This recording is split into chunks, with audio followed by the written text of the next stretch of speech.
예수, 이스라엘의 회복. 2장 13절에서 23절을 살펴봅니다.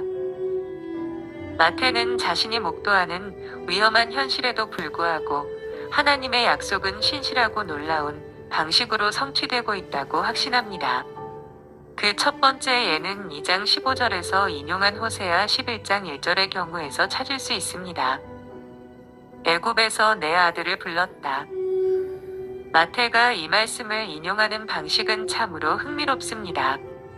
마태는 호세아를 인용하면서 예수님께서 애굽에 들어가신 것이 바로 이 말씀을 이루려 하심이라고 해석합니다.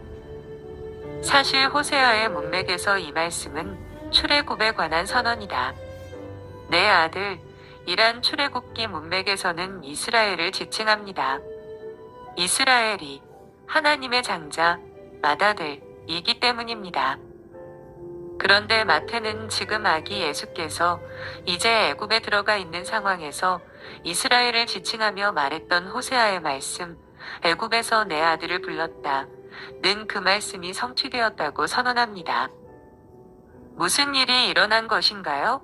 사실 호세아 11장의 문맥은 다가올 이스라엘의 회복에 대한 비전입니다. 호세아는 이스라엘을 애굽에서 불러내어 약속의 땅으로 이끌었던 하나님께서 그들의 배신과 실패에도 불구하고 오직 그들을 긍휼히 여기심으로 다시 회복하실 것이라는 비전을 제시합니다. 에브라임이여 내가 어찌 너를 놓겠느냐, 이스라엘이여 내가 어찌 너를 버리겠느냐, 내가 어찌 너를 아듬아 같이 놓겠느냐, 어찌 너를 보임 같이 두겠느냐, 내 마음이 내 속에서 돌아서 나의 긍휼이 온전히 불붙듯 하도다.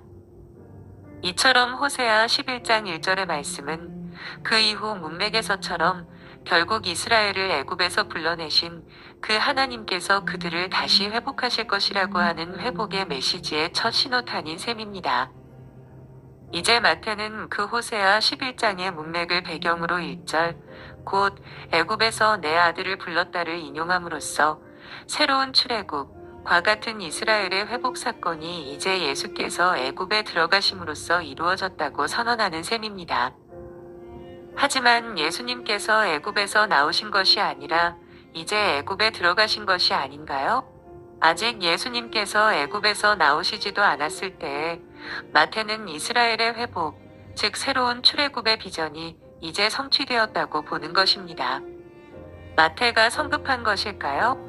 아니면 예수님께서는 애굽에 들어가시고 새 이스라엘은 출애굽하는 교환 같은 그런 발상이 숨어 있는 것일까요? 마태의 이러한 성급한 듯한 성취에 관한 문구들은 많은 추측을 불러일으킵니다. 마태는 이제 확실히 다가오는 이스라엘의 회복, 하나님의 구원에 너무 흥분한 것일까요? 아니면 예수님께서 이스라엘의 회복에 필요한 모든 희생과 요구 조건을 이제 다 충족하실 것이기 때문에 그렇게 성급하게 미리 선언하는 것일까요?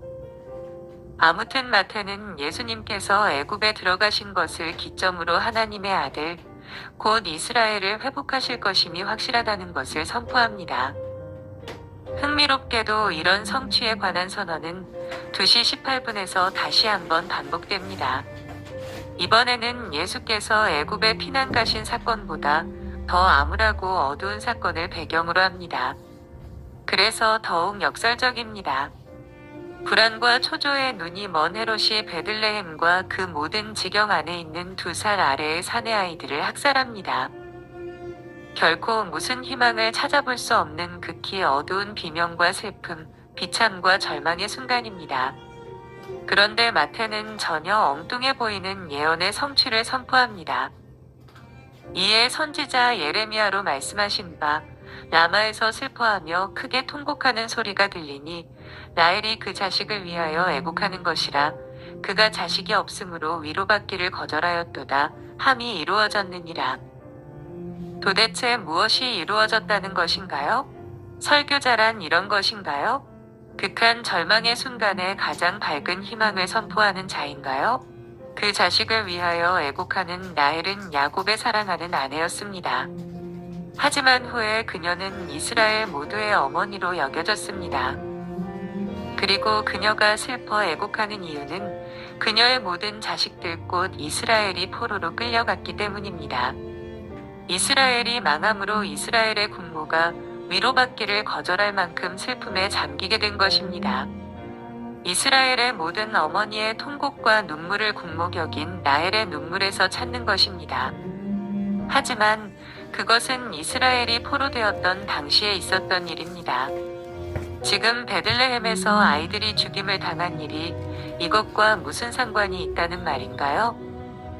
마태는 아마도 베들레헴 학살 사건, 곧 이스라엘의 미래인 아이들이 죽임을 당한 사건을 이스라엘이 포로로 끌려가 나라의 국모가 애곡하는 그 사건에 이를테면 그 절정 혹은 마지막 단계로 보고 있는 것이 분명합니다. 베들레헴의 슬픔은 나라의 미래를 잃은 국모 라헬, 온 이스라엘의 슬픔이나 마찬가지입니다. 이스라엘이 자신들의 옛 땅으로 돌아왔어도 포로기의 비극은 아직 끝나지 않은 셈입니다. 이스라엘은 아직 회복되지 않았습니다. 비록 그들의 땅에 돌아왔지만 포로기의 비참함은 여전히 계속되는 것입니다. 그러나 마태가 예레미야 31장 15절의 말씀이 이 사건에서 이루어졌느니라고 했을 때 그것은 단지 포로됨과 학살이라는 그 비참한 현상이 유사하기 때문만은 아닙니다. 예레미야의 문맥은 그런 것이 아닙니다. 거기서 이 말씀은 뒤따라 나오는 극적 반전, 곧 하나님의 구원과 회복의 희망찬 메시지를 위해 기록된 서곡에 불과합니다. 나 여호와가 이같이 말하노라. 내 소리를 금하여 울지 말며 내 눈을 금하여 눈물을 흘리지 말라.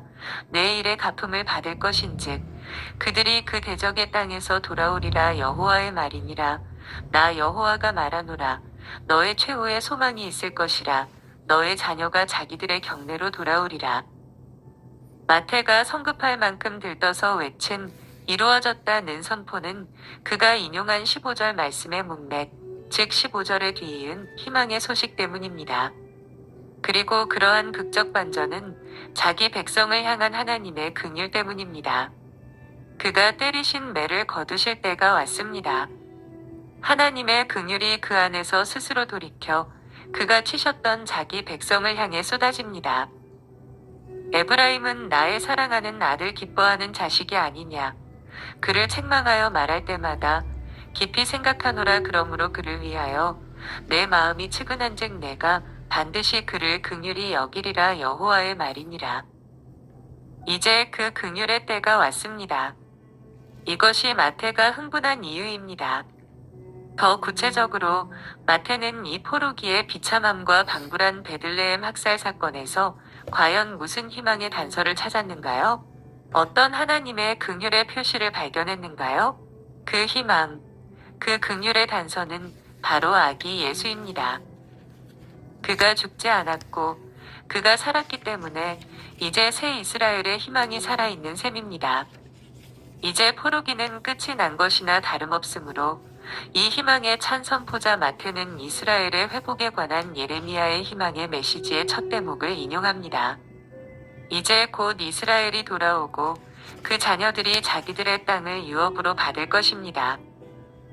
마태는 곧이어 애굽에서 돌아오는 예수의 가족 이야기를 기록합니다. 베들레헴의 유아 학살의 그 비참한 역사적 현실 앞에서 마태는 헤롯의 잔인하고 무지함을 비난하며 절망하지 않습니다. 이스라엘의 계속되는 비참 속에서 좌절하지 않습니다. 오히려 마태는 옛 언약의 말씀을 되새기며 이제 그 신실한 하나님께서 한 아이 예수님을 통해 성취하실 이스라엘의 회복과 열방에 미칠 큰 구원의 복음의 시작을 확신하며 선포합니다. 비참한 시대를 살아가는 설교자란 과연 이런 것입니다. 이처럼 마태는 흥미롭게도 호세아와 예레미야의 말씀을 인용하면서 서서히 예수와 이스라엘을 중첩시킵니다. 1장에서 예수는 성령으로 잉태된 하나님의 아들로서 다윗의 아들이지만 2장에 오면 서서히 부각되는 그의 역할과 함께 그와 그의 백성들 사이의 관계가 설정됩니다. 그는 장차 하나님의 백성 이스라엘의 목자입니다. 그렇다면 그의 백성과 어떤 관계에 놓여 있는가요? 그는 그의 백성과 관련해서 과연 어떤 식의 목자, 왕이요 지도자가 될 것인가요? 마태는 2장 13절에서부터 예수와 이스라엘의 관계를 더욱 가까이 조명하기 시작합니다. 여기서 예수의 운명은 옛 이스라엘과 중첩하고 교차됩니다. 예수님이 애굽에 들어가는 것은 이스라엘의 새로운 출애굽을 의미합니다. 예수님이 베들레헴 학살을 피한 것은 이제 포로기가 끝났고 이스라엘의 자녀들이 돌아올 것을 의미합니다. 이런 식으로 마태복음의 예수는 자기 자신이 옛 이스라엘이고 또 새 이스라엘입니다. 그는 특별히 이스라엘의 실패의 전 역사를 다시 자신 안에서 반복함으로써 이스라엘의 회복을 이루십니다. 이스라엘이 종로를 타던 곳, 애굽에서 그는 해방의 보증이 되십니다. 이스라엘이 포로로 잡혀가 죽임을 당하는 그 현실, 베들레헴에서 그는 생명과 회복이 되십니다. 예수 안에서 이스라엘은 구원받고 회복됩니다. 본문에서 우리는 다음과 같은 교훈을 발견할 수 있습니다. 첫째, 성도들의 삶이 늘 순탄한 것은 아니지만 비록 시험과 환난을 당하게 되더라도 하나님께서 마땅히 피할 길을 내시기 때문에 결코 염려할 필요가 없다는 것입니다. 예수님께서 탄생하시자마자 헤롯의 살해 음모가 꾸며졌지만 하나님께서는 요셉 일가를 애굽으로 피신시켜 보호하심으로써 위기에서 벗어나도록 인도하셨습니다. 둘째, 악한 세력이 호망하고 불의한 자들이 오히려 득세하는 것처럼 보일지라도 성도들은 하나님 안에서의 궁극적인 순리와 악인들에 대한 하나님의 심판을 확신해야 합니다. 헤롯 왕이 막강한 권세를 휘두르며 무고한 유아들을 학살한 사건으로 인해 어떤 사람들은 어찌하여 하나님께서 이같이 부당한 일이 발생하도록 내버려 두시는가 하고 불평하며 원망합니다.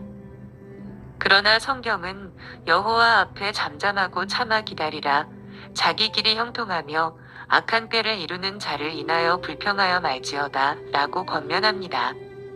왜냐하면 궁극적으로 하나님께서 모든 악의 세력에 대해 공의로운 심판을 내리시고 그들을 도말하시며 성도들에게 영원한 승리를 가져다 주실 것이기 때문입니다. 셋째, 성도들의 발걸음을 인도하시는 하나님께 모든 것을 맡기고 순종하는 자가 복된 삶을 누리게 됩니다. 요셉은 하나님의 인도하심을 굳게 의지했기 때문에 자신에게 어떤 하나님의 뜻이 주어지든지 즉시 일어나서 순종하는 자세를 지녔습니다. 바로 이러한 믿음과 순종으로 인해 요셉은 성육신하신 메시아를 하나님과 사람들이 보기에 지극히 사랑스러운 존재로 양육시키는 역할을 훌륭하게 감당할 수 있었습니다. 만약 성도들이 자신의 모든 것을 하나님께 맡기고 전폭적으로 순종하는 태도를 지니기만 하면 반드시 주님께서는 지극히 선하고 아름다운 길로 우리를 인도하실 것입니다. 감사합니다.